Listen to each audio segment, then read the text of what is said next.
Hello, जय शिवराय ताई. जय शिवराय ताई.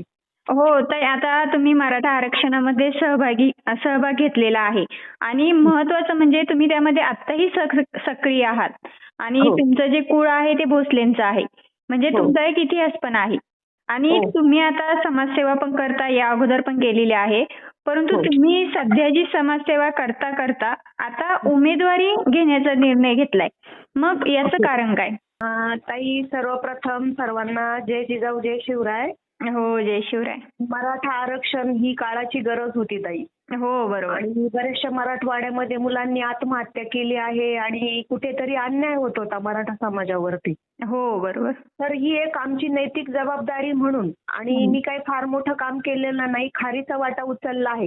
हो. माननीय संघर्ष योद्धा मनोजदादा जरांगे पाटील यांनी जो लढा उभा केला गरजवंत मराठ्यांसाठी, त्याच्यात सहभाग घेणं फार गरजेचं होतं ताई. हो, बरोबर. आणि आता नाही तर कधीच नाही. आणि मराठा समाजाला न्याय मिळवायचा होता आणि हे कायदेशीर लढाई होती. हो. आणि या गोष्टी डोळ्यासमोर घडलेल्या आहे. बऱ्याचशा मुलांनी आत्महत्या केल्या आहे. मुलांना शिक्षण नाही, नोकऱ्या नाही. आणि जे हक्काचं आरक्षण होतं ते त्यांना मिळत नव्हतं. गेली 70-75 वर्ष ते दुसरंच आरक्षण कोणाला तरी देण्यात गेलेलं होतं. आणि म्हणून दादांनी जी लढाई उभी केली त्याच्यात आपण भाग घेतला आणि मी खारीचा वाटा उचलला ताई. मी काय फार मोठं काम केलं नाही. हो, बरोबर. आणि राहिला विषय माझा सामाजिक कामांचा, तर हे बा, छत्रपतींचे वारसदार आहोत. जरी आमच्याकडे गादी नाही, कुठली सत्ता नाही, हो. आणि आमच्या पूर्वजांनी ती गादी नाकारली होती. आणि संभाजी राजांनंतरचा हा आमचा इतिहास आहे. 9वी पिढी आहे ताई ही आमची. हो ना. आणि आम्हाला कुठला गादीचा मोह नाही, कारण आमच्या पूर्वजांनीच त्या गादीचा मोह कधी केला नाही. हो, बरोबर. परंतु छत्रपतींचं साम्राज्य फार मोठं होतं ताई. त्यांच्या 8 राण्या होत्या. त्या 8 राण्यांपैकी आमचा एक इतिहास आहे आणि तो कुठेतरी लपवला गेला आहे समाजापासून. हो. आणि जो इतिहास दाखवायचा होता तोच लिहिलेला आहे. आणि ठीक आहे, पण रक्त तर बदलू शकत नाही ना ताई. हो, बरोबर. आणि त्यांचे विचार, आचार आणि जे रक्तात गट्स असतात ते कधी ना कधी जागृत होतात. आणि छत्रपती घराण्याला कलंक लागू नये म्हणून आम्ही समाजाप्रती तत्परता दाखवतो. आणि समाजाचे काही गरजा असतील किंवा समाजावर कुठे अन्याय घडत असेल म्हणून आम्ही उभं राहतो. आणि सामाजिक कामं मी आजपर्यंत बरेचशी केलेली आहेत ताई भागातून. जिथे डोळ्याला दिसतंय की काहीतरी चुकीचं घडतंय, मग तिथे आता हे बघा, छत्रपती शिवराय हे 18 पगड जाती 12 बलुतेदारांना एकत्र घेऊन त्यांनी स्वराज्य तयार केलं होतं. आणि महाराष्ट्राचं पूर्वी नावच स्वराज्य होतं ताई. हो, बरोबर.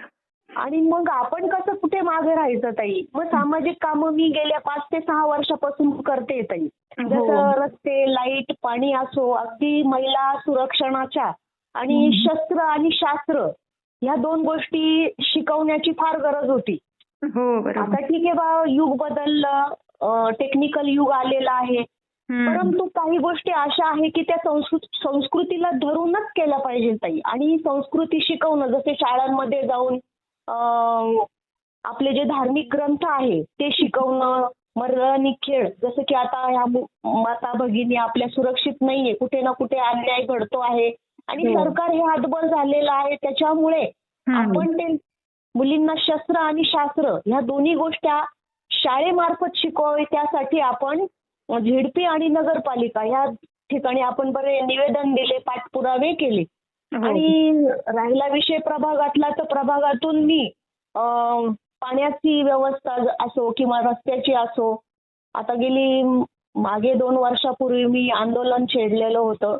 आणि कुठेतरी काहीतरी चुकीचं घडतंय म्हणून त्याला आवाज उठवणं फार गरजेचं आहे आणि ही काळाची गरज आहे. आणि राहिला विषय आता राजकारणाचा, तर राजकारणात येण्याचं माझं कुठलाही स्वार्थ नव्हता आणि कुठलाही स्वार्थ नव्हता. कारण पैसा मला हा कमवायचाच नव्हता ताई. हो, बरोबर. आणि पैसा माझं पोट भरतं तेवढा पैसा कष्टाचा आपण कमवतो ताई. हो, नक्की. त्याच्यामुळे पैसा हा आपलं माध्यम नाहीये. आणि राजकारणात येण्याचं आता थोडक्यातच घ्या, आपण कुठे मागे राहिलो आणि हे भ्रष्टाचार, कुठेतरी गुन्हेगारी वृत्ती, या गोष्टी वाढत जात आहेत ताई. मग याला कुठेतरी लगाम बसावा आणि काहीतरी परिवर्तन घडावं समाजात. आणि लोकांना न्याय भेटावा. ज्या मूलभूत गरजा आहेत त्याही लोकांच्या मिळाल्या पाहिजे, लोकांपर्यंत त्या गेल्या पाहिजे. आता नुसतं योजना राबवून किंवा काहीतरी असं नियम लागू करून लोकांवर थोपून देणं, याला तुम्ही समाजकाम नाही म्हणणार ताई. हो बरोबर. किंवा लोकांची इच्छा आहे की मी समाजातून उभं राहावं आणि मी जे आता उमेदवारीसाठी तयार आहे, आता हे स्थानिक स्वराज्याच्या ज्या निवडणुका आलेल्या आहेत, आता जसं की नगरपालिकेच्या आता निवडणुका लागल्या आहेत, तर प्रभागातल्या आमच्या इथल्या लोकांना असं वाटतंय की मी त्या उमेदवारीला उभं राहावं आणि लढावं. परंतु राजकारण येण्याचं माझं सोर्स नव्हतं ताई, पण ह्या लोकांनी स्वतः निधी तयार केला. हो बरोबर. बघा गरीब लोक कसे असतात आणि आपण केलेल्या कामाची हे लोक पावती देत असतात. हो आणि नक्की. खरंच गरजवंत लोक आहे, ज्या महिलांना मी मदत केलेली होती, ज्या बांधवांचं मी काम करून दिलेलं होतं, त्या लोकांनी निधी गोळा केली आहे, डिपॉझिटची रक्कमही त्यांनी माझ्याकडे आणून दिली आहे की ताई तुम्ही लढावं असं आम्हाला वाटतंय. हो हो. मग ताई आता तुम्ही जो राजकारणात येण्याचा विचार केलाय, हा तर म्हणजे तुम्हाला कुठलं राजकारणी तुमचं पाठीमागचं जर बॅकग्राऊंड पाहिलं तर तुम्ही समाजसेविक आहात, राजकारणी नाही. परंतु आता तुम्ही तो निर्णय घेतलाय, मग तो कशाच्या बेसिसवरती घेतलाय? एकंदरीत आपण जर पाहिलं तर तुम्हाला जो मनुष्यबळ म्हणजे आपण तेथील तुमच्या स्थानिक जनता असेल त्यांचं पाठबळ तर दिसतंयच. परंतु तुम्ही हा जो निर्णय घेतलाय तो फक्त त्यांच्या बेसिसवरती घेतलाय की तुमचा आणखी काही बेसिस आहेत? हे पहा, आता राजकारण आणि समाजकारण, आता समाजाचं काम करता करता राजकारण करणे, आता हे जे लोक आहेत जे राजकारणी आहे, हेच कुठेतरी समाजाचं काम करून असा देखावा करूनच राजकारणात आलेले आहे. आणि ठीक आहे ना ताई, राजकारण कोणी कधी कोणाशी करावं याचं पण ज्ञान असलं पाहिजे ताई. जर ते लोकहितासाठी राजकारण करत असतील तर ते अगदी योग्य आहे. परंतु इथे 80% राजकारण आणि फक्त 20% समाजकारण राहिलेलं आहे. म्हणजे कुठेतरी लोकांकडे दुर्लक्ष होत आहे, लोकांवर अन्याय होत आहे. मग अशा गोष्टीला कुठेतरी लगाम लागावा. हो नक्कीच.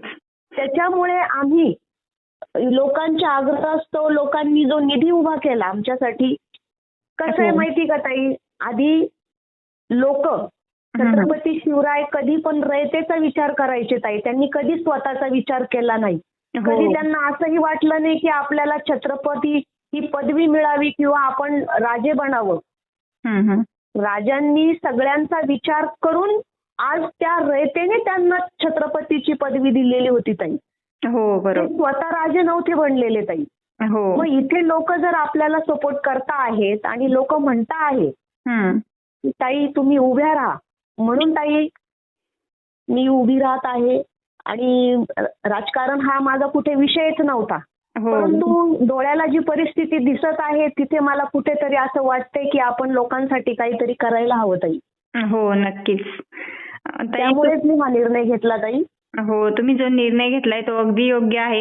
कारण आज आपण जर पाहिलं ना तर राजकारणामध्ये खरं तर आपण जर म्हटलो की मनुष्य असतील किंवा मग समाज जो आहे आपला, त्या समाजाकडे दुर्लक्ष केलं जातं आणि राजकारणाचं असं होतं की फक्त काय असेल ते मलाच हवं, समाजाला नाही. त्यामुळे तुम्ही हा जो निर्णय घेतलेला आहे त्या निर्णयाने तुम्ही आतापर्यंत तर समाजसेवा करत आहात आणि करणारही आहात.